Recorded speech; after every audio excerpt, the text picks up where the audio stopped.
welcome back to another month and another TBR What Am I Reading video. So in May I read a couple of romance books and I've literally been burning through The Bound and the Broken series by Ryan Cahill or Ryan Cahill. I'm not quite sure how to pronounce his name.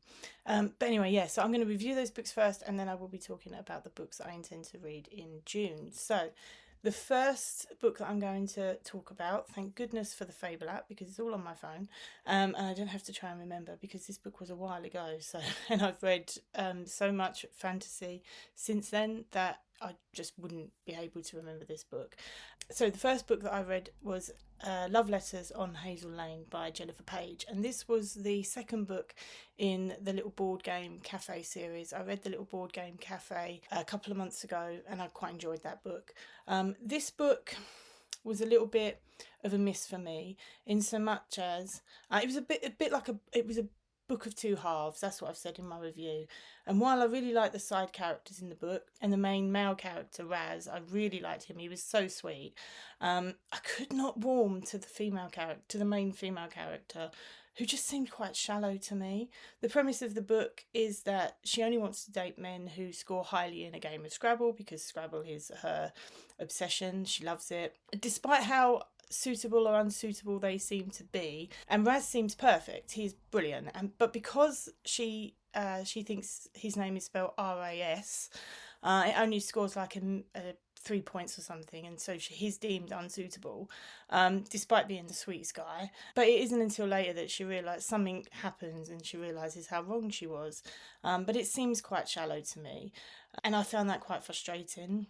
Having said that, though, there were some pluses with the side characters, the community feel around the Scrabble club, and I did enjoy the chapters from Raz's point of view, although they were few and far between. I did enjoy those chapters and getting a little bit of an insight into his storyline and into his head a little bit about how he felt about Jo and all that kind of stuff. So it just really cemented his character for me. That was a bit of a miss for me, that story, I'll be honest with you. The next book that I read was The Holiday Escape by Heidi Swain, and usually Heidi Swain books are pretty solid books for me. I know they're going to be good, and I was looking forward to this one because it sounded quite fun. So the idea of this book is that the main character, Ali, I think her name is, she is bored in her life. She had dreams and goals that, for a reason I'm going to not talk about, meant that she had to give those up and kind of settle for helping her dad with this holiday cottage business that he has. It's like a crafting holiday cottage thing, and it sounds brilliant. I don't know why she's got a problem with that. That sounds ideal to me. But then we've got Logan, who walks into her life and seems to bring a lot of, not trouble as such, but kind of just shakes things up a bit for her. So overall, I did enjoy this book, mostly because of the seaside cottage setting. It seemed wonderful. It was just lovely, and Hollyhock Cottage sounded absolutely delightful and seemed to be the perfect place to take a holiday. I'd be well up for going to a live-in crafting holiday at the seaside. That would be brilliant. Even Kasuku, who was the noisy, mildly offensive parrot that Ali and her dad had inherited with the cottage and the buildings that came with the cottage, he wouldn't put me off either. He was quite funny.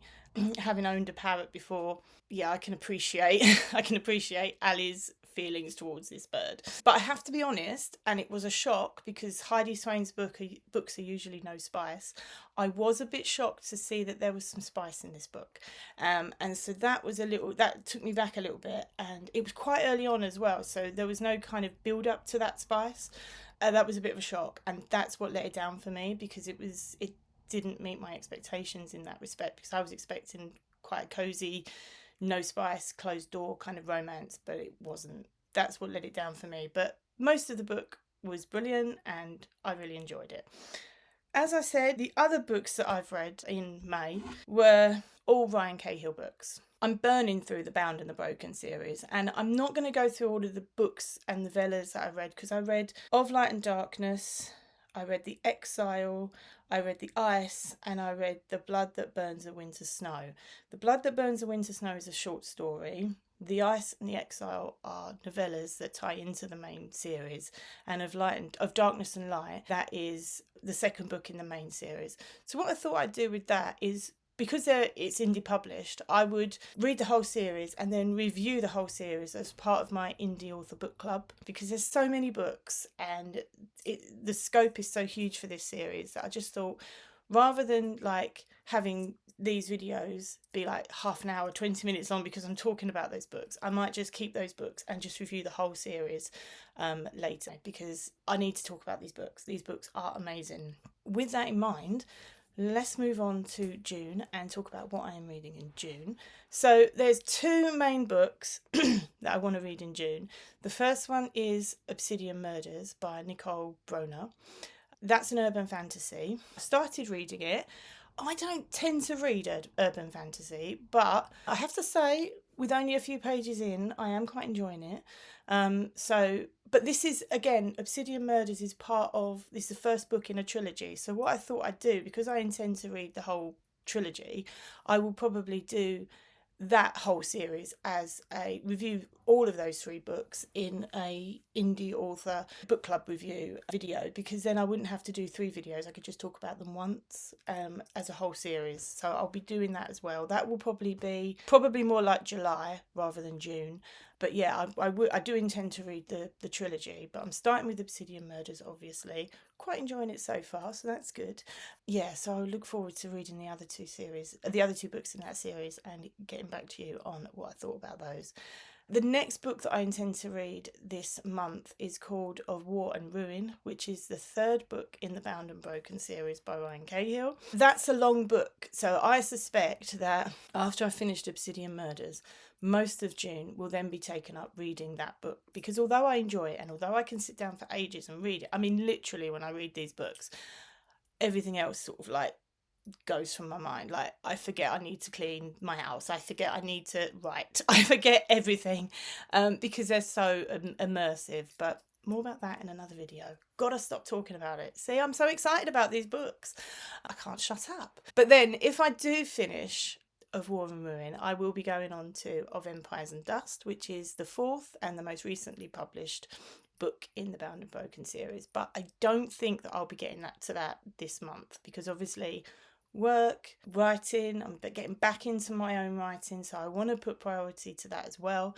So I do really need to make the effort to stop reading these books. But if I don't get onto Of Empires and Dust, I will go on to that in July, so that'll be a July read. But yeah, so that's what I'm reading this month. What are you guys reading this month? Let me know in the comments and we can have a chat about books. That's it for this video. I will see you next time with probably an update on how I'm doing with my writing. So that'll be another instalment of Behind the Writer's Desk.